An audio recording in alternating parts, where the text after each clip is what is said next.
Então, pessoal, estamos aí na segunda década do século XX, né?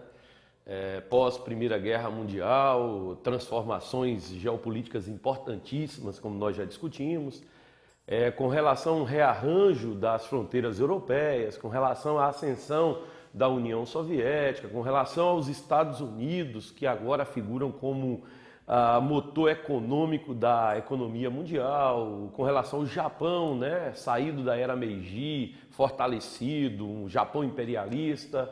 E nós temos aí uma espécie de bloqueio econômico, uma espécie de problema econômico muito sério, que foi a crise de 1929.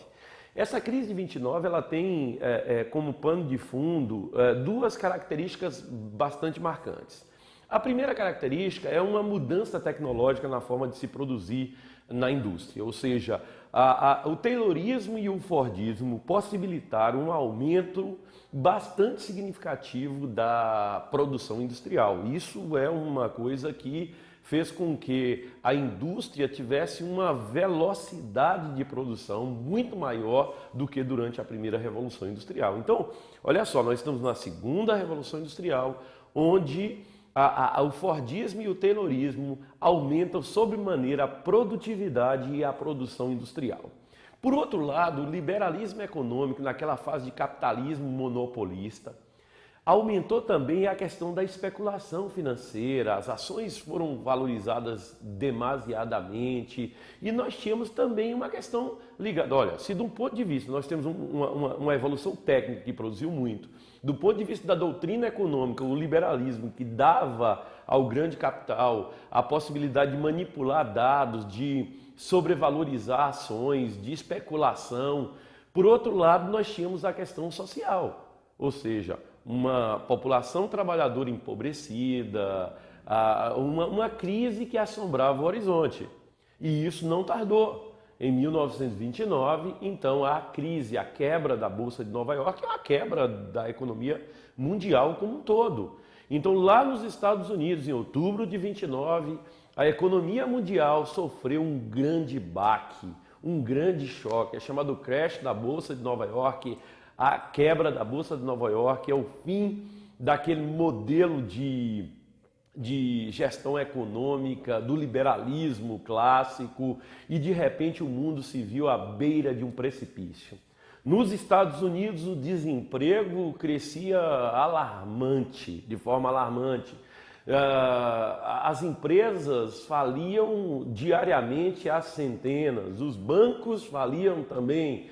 A situação estava insustentável tanto nos Estados Unidos quanto na Europa, até aqui no Brasil. Para vocês terem uma ideia, a crise de 29 precipitou o fim da República Velha. Então inaugura uma nova era na história brasileira. Então, se você olhar, talvez o único local que ficou alheio a essa crise econômica de 29 foi a União Soviética, cuja economia era planificada, uma economia planificada conduzida pelo Estado, sem as especulações, com a produção voltada para atender às necessidades da população e a manutenção do Estado. Mas toda a outra parte capitalista, o mundo inteiro sofreu um grande baque. E aí, como resolver essa situação? Nos Estados Unidos, as ideias liberais diziam que o próprio mercado iria se acomodar, mas não foi bem assim. As coisas pioraram ano a ano, até que em 1932 para 1933, o desemprego nos Estados Unidos batia a casa dos 14, 15 milhões de trabalhadores.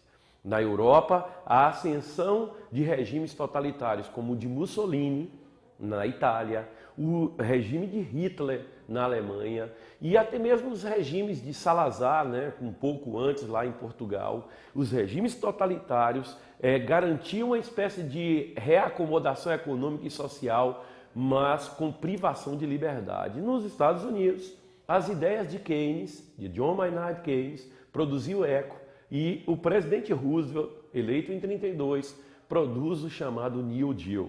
E esse New Deal, novo acordo, né, ele vai gradativamente produzir efeitos sobre a Grande Depressão dos anos 30, voltando ao processo de crescimento econômico.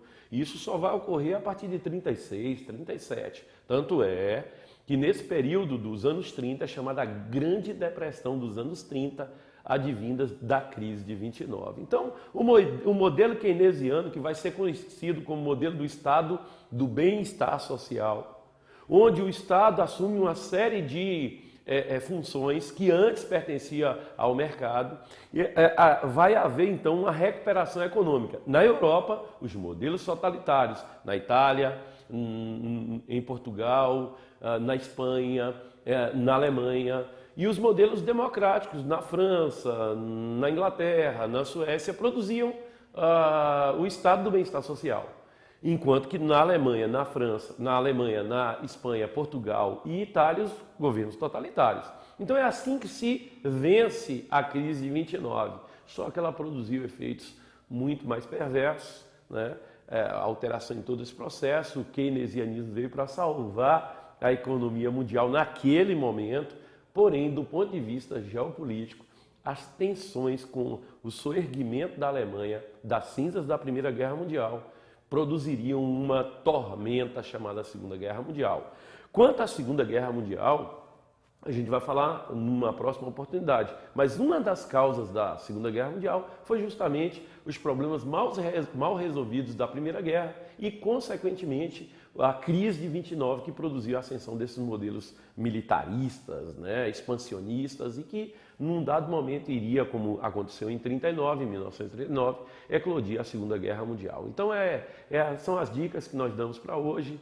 E aí tem um bom estudo, aproveite, estude bastante e continue nessa pegada. Um abraço e até a próxima.